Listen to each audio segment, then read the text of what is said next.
Olá, seja bem-vinda a mais um Mulher Fé em Deus. E no episódio de hoje eu escolhi falar, com a aproximação do Natal, sobre esse tema que é o Natal, sobre o nascimento de Jesus.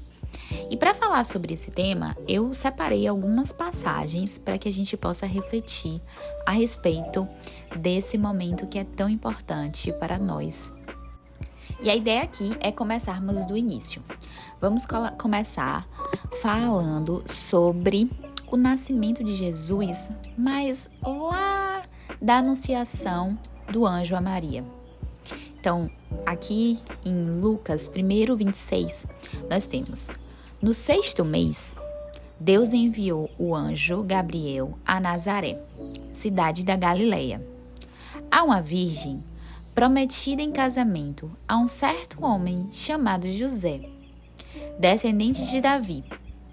O nome da virgem era Maria. O anjo, aproximando-se dela, disse: Alegre-se, agraciada, o Senhor está com você.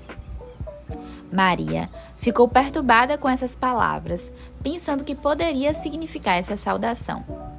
Mas o anjo lhe disse: Não tenha medo, Maria. Você foi agraciada por Deus. Você ficará grávida e dará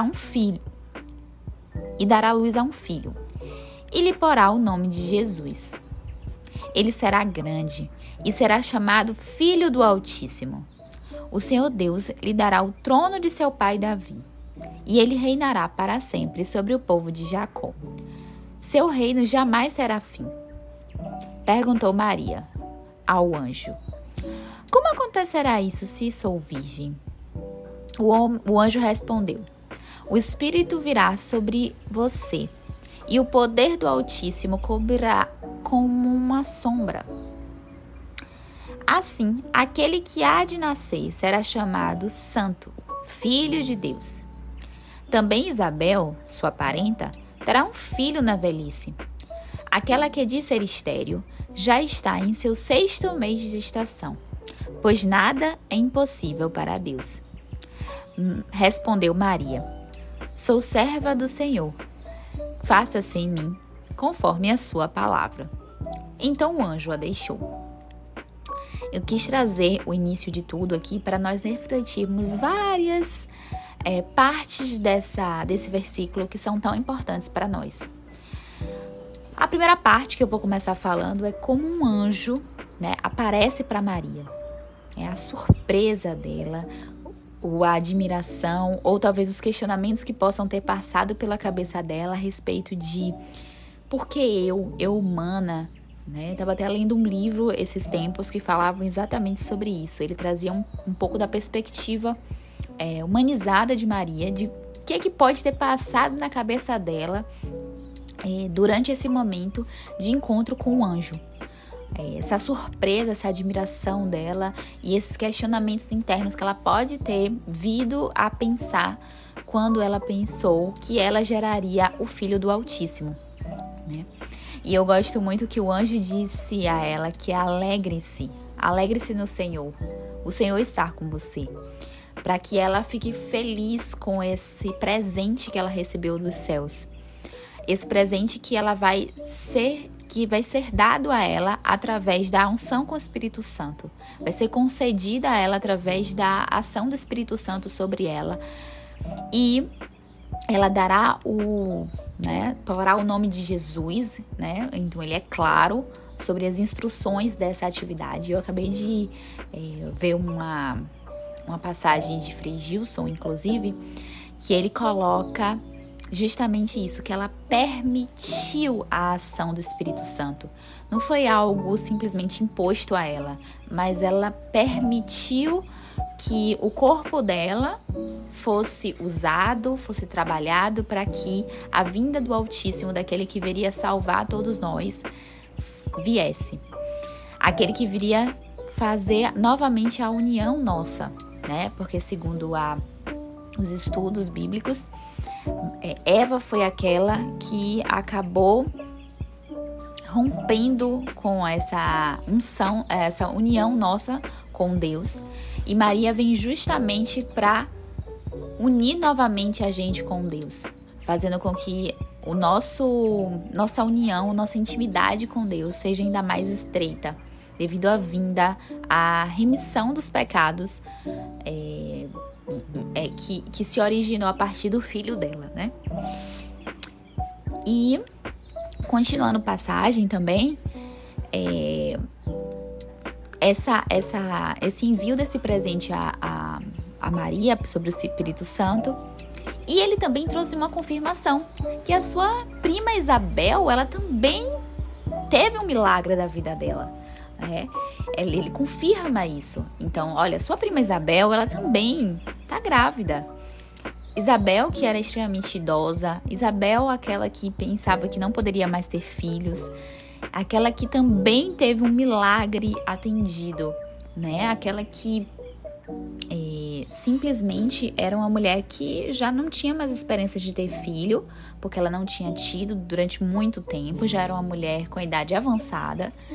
Mas aí o anjo finaliza com a seguinte frase: pois para Deus nada é impossível.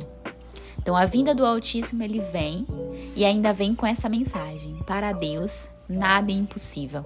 Então, mesmo as coisas mais mirabolantes que nossa mente não possa imaginar, não possa formar, não possa idealizar, para Deus tudo é possível, porque Ele faz do jeito dele, do jeito que Ele pensou, no tempo dele, na estação dele, e Ele sabe o que é de melhor pra gente.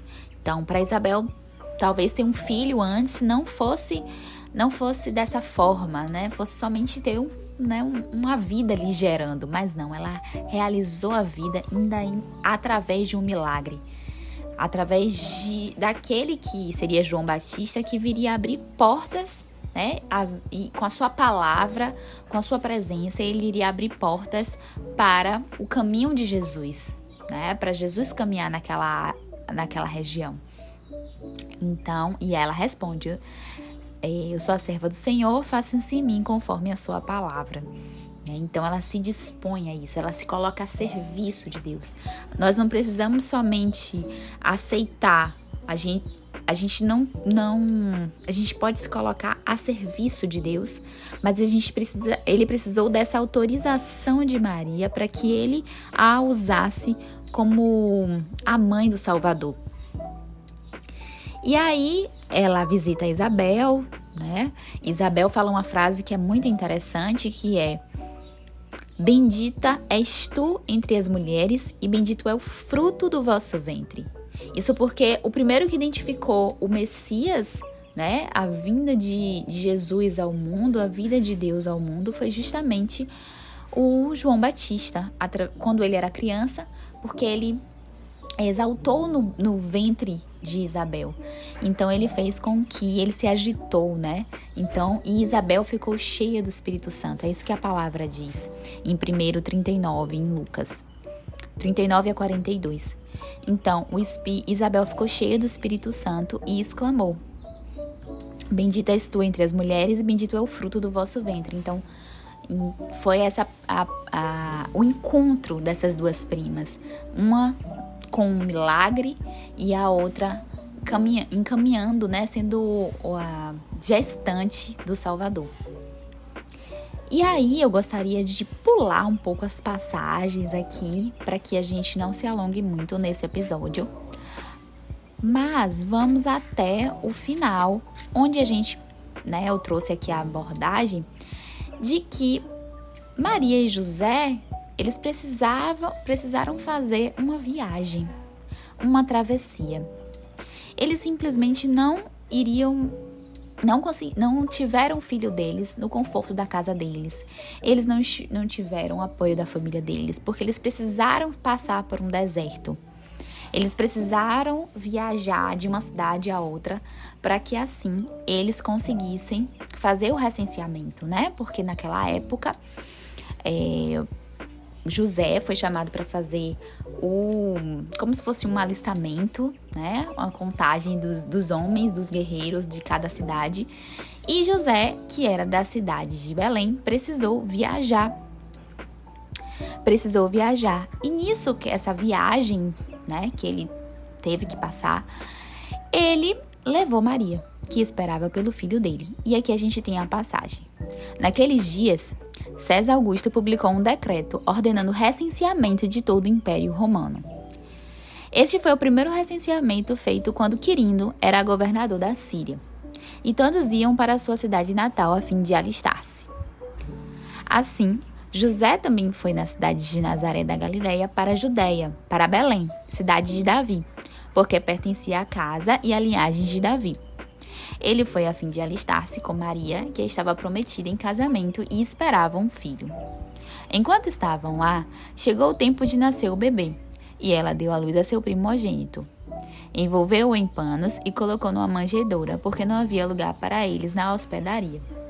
Então, assim, eu gosto de frisar bastante nessa parte, né, em Lucas 2 até Lucas 7, que eles estavam também passando por uma viagem. Então, Maria e José passaram por uma travessia no deserto, de uma cidade para outra, dias e dias andando no sol escaldante.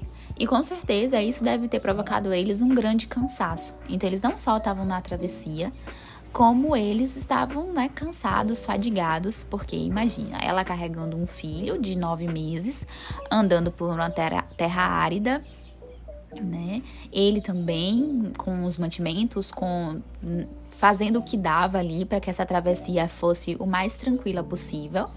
Mas ainda assim uma travessia que precisava ser feita, que era obrigatório ser feito.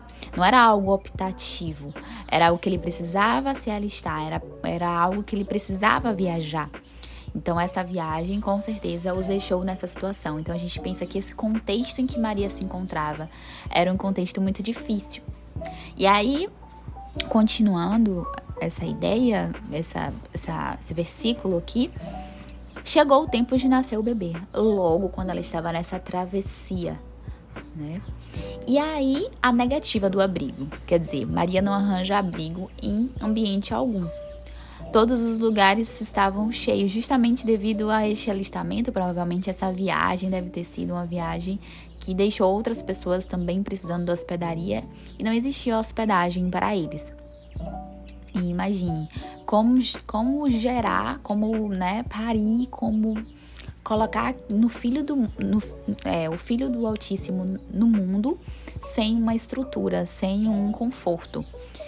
E aí eles tiveram que, né, se arranjar por ali mesmo.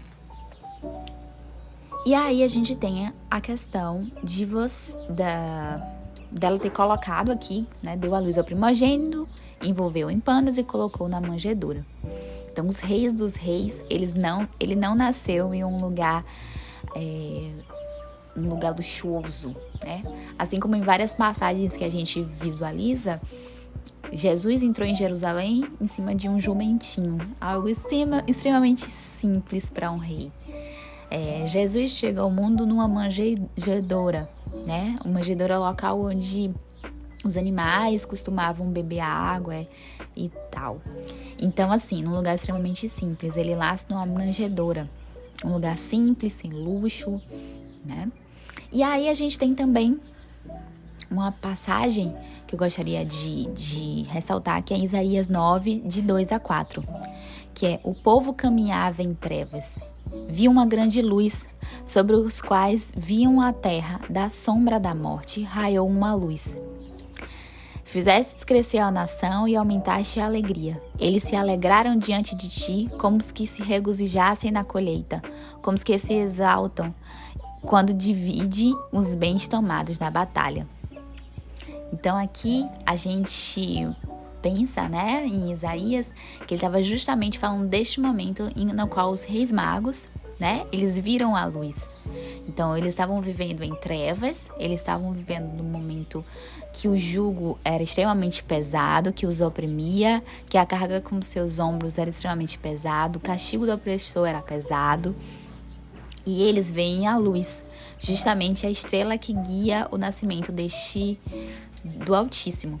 E eles vão até lá, e eles chegam em festa, né? O céu estava em festa. As estrelas os guiaram esses reis magos para reverenciar o grande rei. Então, os reis da terra, né, os reis magos, eles através da estrela são conduzidos até a presença do rei maior, do grande rei. E lá eles encontram justamente esse cenário, né, de Jesus num lugar extremamente simples, uma manjedoura. Eles entregam alguns presentes para Jesus para reconhecer essa divindade, né, reconhecer o surgimento do Rei dos Reis.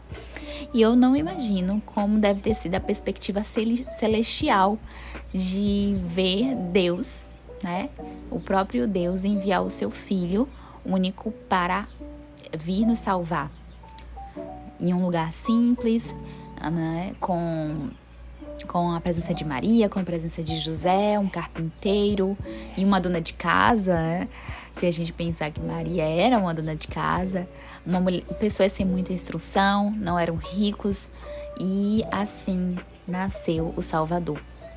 Então, eu queria deixar essa mensagem hoje aqui para vocês sobre o quanto que é importante a gente refletir sobre a vinda do Cristo Salvador, que veio nos salvar, que veio dar a vida pela gente. Então, é um momento de muita felicidade para nós, é um momento de comunhão, de partilha, de estar à mesa. E eu espero que vocês tenham gostado desse episódio e nós nos vemos no próximo episódio. Então, até a próxima e um Feliz Natal para vocês.